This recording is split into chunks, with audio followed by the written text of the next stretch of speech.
તો જીએલએસ યુનિવર્સિટીમાં પ્રોફેસરે વિદ્યાર્થીની પાસે પર્સનલ ફોટો માંગતા હોબાળો. એનએસયુઆઈ કાર્યકરોએ યુનિવર્સિટીમાં દેખાવો કરી પ્રોફેસર સામે કાર્યવાહીની માંગ કરી. પ્રોફેસરે વિદ્યાર્થીનીની છેડતી કર્યા બાદ મેનેજમેન્ટમાં ફરિયાદ કરાઈ હતી. ફરિયાદ બાદ કોઈ કાર્યવાહી ન કરાતા એનએસયુઆઈએ વિરોધ કર્યો. પ્રોફેસરે વોટ્સએપ પર બીભત્સ વાતો કરવાની કરી હતી માંગ. પ્રોફેસર વિદ્યાર્થીનીને અશ્લીલ વાતો કરવા માટે દબાણ કરતો હતો. જીએલએસ યુનિવર્સિટીના કોમર્સ ફેકલ્ટીના પ્રોફેસર કરતો હતો વોટ્સએપ પર સતત મેસેજ કે આજે આ શિક્ષકને જ્યારે યુનિવર્સિટી સસ્પેન્ડ કરે છે તો શા માટે એફઆઈઆર નથી કરી શકતી હજુ સુધી? અને સસ્પેન્ડ કરીને અગર આ સાહેબ કોઈ બીજી શાખા કોઈ બીજી સંસ્થામાં જશે અને એની સાથે આ રીતનું કૃત્ય થશે તો એની જવાબદારી લેશે કોણ? જીએલએસ યુનિવર્સિટીની અંદર આ સાહેબ છેલ્લા 20 વર્ષથી કાર્યરત હતા. હજુ અમને ખબર નથી કે કેટલી વિદ્યાર્થીઓની સાથે આ છેડતી થઈ છે. અગર એ ત્યાં સુધી હશે તો અમે તાત્કાલિક ધોરણે આના પર પગલાં લઈશું અને 48 કલાક અલ્ટિમેટમ યુનિવર્સિટીને આપ્યો છે કે એફઆઈઆર કરાવવી પડશે અથવા તો એનએસયુઆઈ પોતે એફઆઈઆર કરવા જશે. ફર્સ્ટ ટાઈમ આવી હતી, એ પહેલાં ક્યારે આવી નથી એ છોકરી આપણી પાસે. જીએલએસને ફર્સ્ટ ટાઈમ એ ડીનને મળ્યા અને તરત જ 15 મિનિટમાં અમને લાગ્યું કે કમ્પ્લેન થોડી ગ્રીવન્સ વધારે લાગે છે એટલે અમે તરત જ ફેકલ્ટીને કીધું તમે ઘરે જતા રહો અને ગઈકાલ સાંજે અમે એમને સસ્પેન્શન ઓર્ડર આપી દીધો છે ફેકલ્ટીને અને હવે આગળ ઇન્કવાયરી કરીશું. અન્ય સમાચાર અરવલ્લીથી માલપુરના રંભોડાના જંગલમાં આગ લાગવાની ઘટના બની છે. જંગલની વનરાજીમાં અગમ્ય કારણોસર આગ લાગતા આસપાસની વનરાજી બળીને ખાખ થઈ છે. આગ લાગવાનું કારણ અકબંધ છે. આગની જાણ થતાં વન વિભાગ ઘટના સ્થળે દોડી આવ્યું. હોળી પહેલા આગની ઘટનામાં જોવા મળે છે વધારો.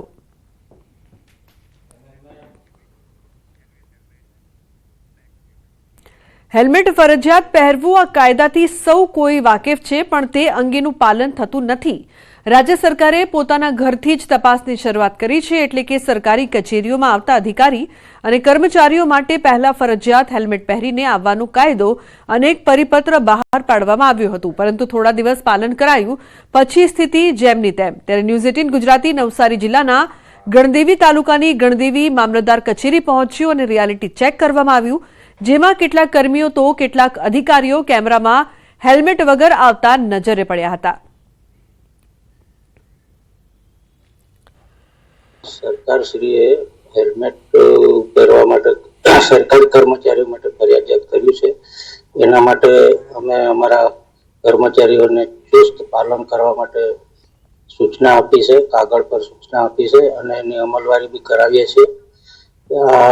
આના માટે અમે 11, 12 અને 13 ફેબ્રુઆરીના રોજ ડ્રાઈવ દિવસ તરીકે એની અમલવારી કરાવી છે અને તેમાં અમને સફળતા મળી છે. ન્યૂઝ 18 ગુજરાતી દ્વારા આજે એક રિયાલિટી ચેક કરવામાં આવ્યું હતું અને આજે ન્યૂઝ 18 ગુજરાતીની ટીમ નવસારી જિલ્લાના ગણદેવી તાલુકાના ગણદેવી મામલતદાર કચેરી તેમજ ગણદેવી તાલુકા પંચાયત કચેરીમાં જઈને જે રિયાલિટી ચેક છે એ રિયાલિટી ચેક હાથ ધરશે અને જેમાં કેટલાક કર્મચારીઓ હેલ્મેટ પહેરીને આવે છે, નથી આવતા, એ માટે પણ આપણે જે છે રિયાલિટી ચેક કરીશું. આ કેટલાક કર્મચારીઓ છે અહીંયા જઈ રહ્યા છે.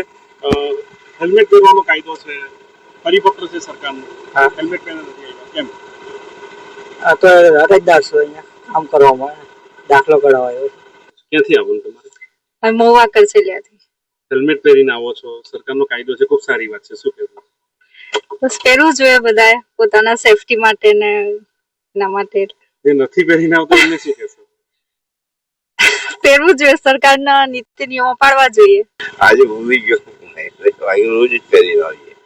એ પોલીસો ચેકિંગમાં હતા કે નથી આવતા? નહીં આવતા ઉપર. આપ કચેરીમાં અરજદાર છો કે? ના, કામ માટે આવ્યા છે. તો ફરજિયાત હેલ્મેટ પહેરવાનો કાયદો છે. હા. શા માટે નથી? તમારી સુરક્ષા માટે કાયદો છે. હા હા. શું કહેશો? પહેરવું જોઈએ કે નહીં? પહેરવું જોઈએ. તો આ તો હતા અરજદારો અને કર્મીઓ. હવે જરા નાયબ મામલતદારનું વર્તન પણ જુઓ કે જે કાયદાનો ભંગ કરતા પકડાતા કેવા બહાના બતાવી રહ્યા છે.